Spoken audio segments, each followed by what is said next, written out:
The medium size. You want a medium? Yeah, give me a whole bunch of it. Okay, I'm gonna help my uncle put on a fire. He's just gonna set every all the cardboard and paper, and then he'll show me where to light it up. And I'm gonna go ahead and get the lighter. Kìa, bác Tốn ấy cái lửa cho con kìa. Putting that marshmallow and the lighter up. Can I light it up now? Light up. I don't know how to light this up. Okay. But nó sẽ không có.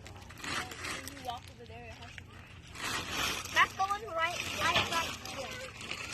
That's the one I know where's the perfect spot. Look, right here.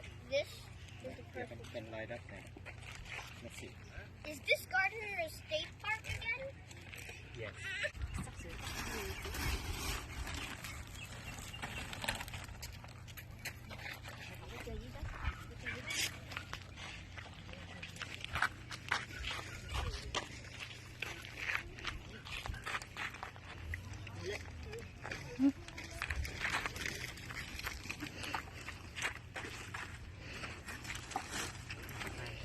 Wait.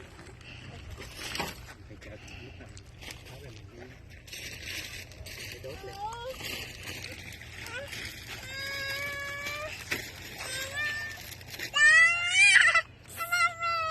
Té không?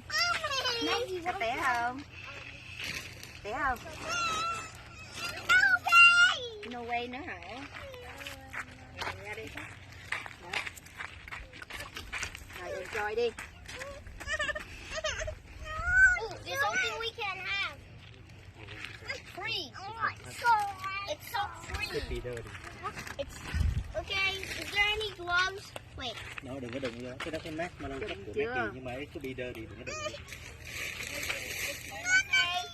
Now, see all this we just finished. I'm gonna lay on this thing. Go ahead. It's hard. Oh, right here, right here. All the paper. Light it up like candles. Light it up like candles. Later, I'm gonna show you. I'm gonna go fishing later because I'm very excited to go fishing. It's my first time going fishing, and this is my fourth time going camping. Fourth time.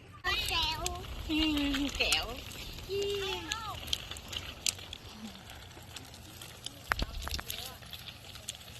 So this marshmallow turned into something kind of brown. Don't do that, bro.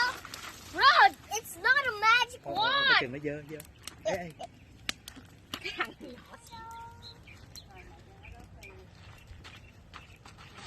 Đẩy lửa lên nè, lửa chưa lên.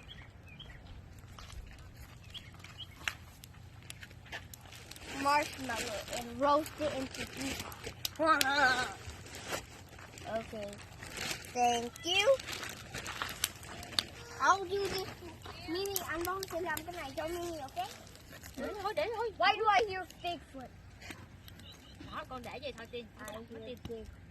Ooh. Oh my god. It's so burnt. Wait, I see green fire. Is mine roasted good? Yes. Mấy kia nó đi đâu? Đó, chưa? Nó sẽ càng chút xíu nha Mimi. Còn tiên nó quay như chúng còn. Mình lát mình nó nóng, nó hết cái khói đó. Lúc này hết cái khói rồi, mình mới làm cái marshmallow. Ôi trời ơi. Ôi trời. Của Mimi đâu? Mimi thấy ghê quá, Mimi luyện đâu luôn rồi.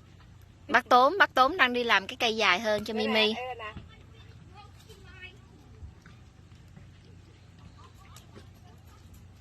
Rồi chết ha. I need. Của con bị burnt rồi. Đây, đây, đây. Ở đây. Rồi cho nó ngồi xa ra. Không thôi nó quơ trứng Mimi. Cái này nó quơ mấy phút luôn. Bạn thấy gần không? Rồi, Thấy gần. hết lửa rồi anh. Bong, you make your marshmallow ready? Yeah. Wait, my.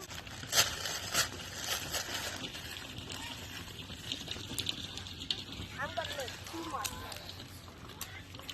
Bạn grab cho bác Tuấn cái lighter on the table, in the corner of the table right there.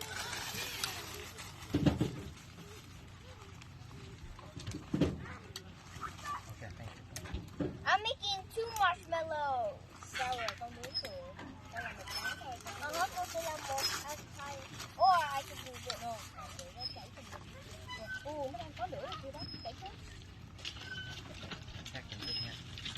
Đây, bây giờ. Có lửa á. Đó. Nằm im.